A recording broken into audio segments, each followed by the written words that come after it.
Hai guys, kembali lagi dengan saya Fakira Seta Permata. Di sini saya akan menjelaskan dari tugas pertukaran informasi kesehatan. Pertama, yaitu hubungan aplikasi Cisco dalam pertukaran informasi kesehatan, yaitu aplikasi Cisco adalah aplikasi yang digunakan untuk mengelola, memantau, dan mengamankan jaringan komputer. Aplikasi ini juga membantu admin jaringan melihat kondisi jaringan, mengatur perangkat, serta memastikan koneksi tetap stabil. Aplikasi ini dan perangkat Cisco berperan penting dalam memperlancar pertukaran informasi kesehatan di rumah sakit. Cisco juga membantu menghubungkan berbagai unit seperti IGD, laboratorium, radiologi, farmasi, dan ruang perawatan sehingga data rekam medis, hasil pemeriksaan, dan informasi pasien dapat bergerak cepat dan stabil. Dengan dukungan router, switch, dan firewall Cisco, jaringan rumah sakit menjadi lebih aman, mencegah kebocoran data, serta memastikan akses CMRS tetap lancar. Cisco Webex juga mendukung komunikasi dokter, perawat, dan tenaga kesehatan lainnya melalui telemedicine atau rapat klinis online tanpa gangguan.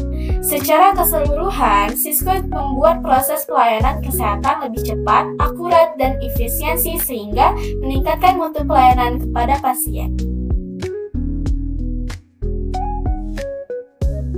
Lalu di sini saya akan menjelaskan Local Area Network atau LAN. LAN itu adalah jaringan komputer berskala kecil yang mencakup area terbatas seperti satu ruangan, satu lantai, atau satu gedung.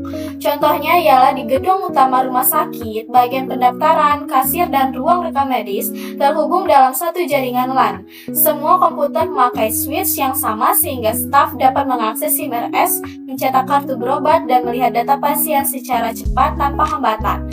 Karena jaringannya hanya dalam satu gedung, kecepatan akses sangat stabil. Lalu di sini ada Metropolitan Area Network atau MAN.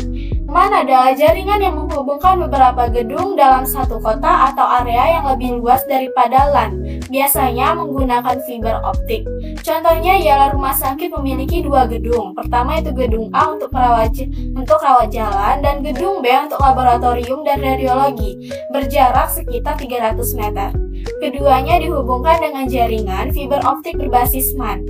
Dengan koneksi ini, hasil radiologi dari gedung B langsung muncul di ruang dokter gedung A secara real time tanpa harus menunggu pengiriman manual. Lalu di sini ada Wide Area Network atau WAN. WAN adalah jaringan yang mencakup area sangat luas, bisa antar kota, antar provinsi, bahkan antar negara. Contohnya, rumah sakit terhubung dengan server BPJS yang berada di kota lain melalui jaringan WAN. Melalui koneksi ini, rumah sakit dapat mengirimkan data SIP, klaim pelayanan, dan verifikasi peserta secara online. Meskipun jaraknya jauh, WAN memungkinkan pertukaran data tetap aman dan bisa dilakukan kapan saja. Lalu di sini ada 7 layer OSI. Pertama itu ada physical layer. Physical layer itu lapisan paling bawah yang mengatur kabel, sinyal, dan perangkat fisik. Tujuannya mengirim data dalam bentuk bit melalui media fisik. Dan manfaatnya, data bisa mengalir stabil dari perangkat ke perangkat. Dampaknya, jika tabel rusak atau sinyal lemah, seluruh jaringan langsung terganggu. Kedua itu ada data link layer. Data link layer itu mengatur frame, match address, dan komunikasi antar perangkat dalam satu jaringan.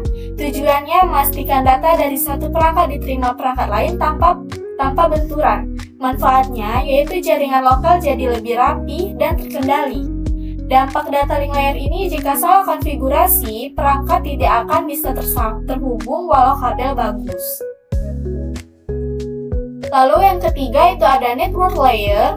Network layer itu mengatur alamat IP dan memilih rute terbaik untuk mengirim paket data.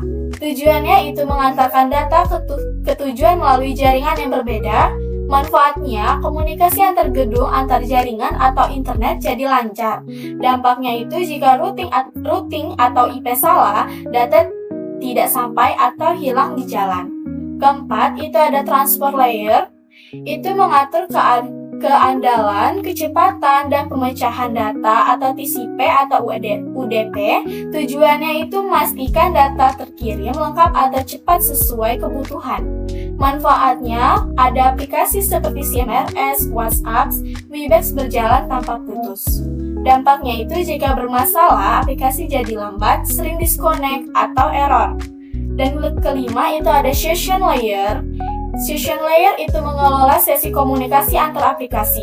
Tujuannya itu membuka, menjaga, dan menutup sesi komunikasi dengan benar. Manfaatnya, rapat online, login aplikasi, dan pertukaran data berlangsung dengan stabil. Dampaknya itu jika gagal, pengguna sering terlogout dan sesi rapat sering terputus. Dan yang keenam itu ada presentation layer. Itu mengubah format data, enkripsi, kompresi agar bisa dibaca aplikasi. Tujuannya itu membuat data tampil dalam format yang sesuai. Manfaatnya data aman atau terenkripsi dan ukuran file lebih ringan.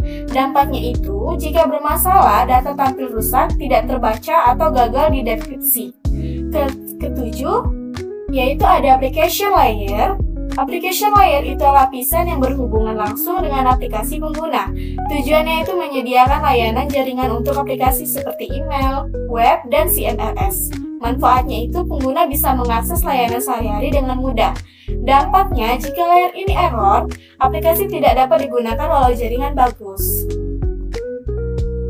Baik, yang terakhir, itu ada studi kasusnya. Studi kasusnya yaitu Rumah Sakit Sehat Sentosa awalnya mengalami gangguan besar pada pertukaran informasi kesehatan.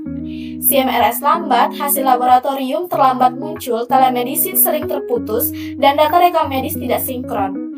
Untuk memperbaiki kondisi tersebut, rumah sakit memanfaatkan perangkat Cisco seperti router, switch, firewall, dan Webex sebagai fondasi jaringan yang lebih stabil dan aman.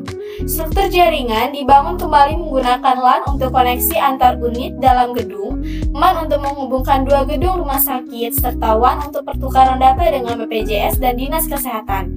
Tim IT juga melakukan perbaikan berdasarkan model 7 layer OSI, mulai dari mengganti kabel rusak atau fisikal, memperbaiki mesh address dan VLAN, data link, mengatur ulang routing IP atau network, menstabilkan koneksi TCP atau transport, hingga mengoptimalkan aplikasi CMRS di layar application. Setelah seluruh perbaikan diterapkan, pertukaran informasi kesehatan menjadi lebih cepat, aman, dan real-time sehingga meningkatkan kualitas pelayanan kesehatan.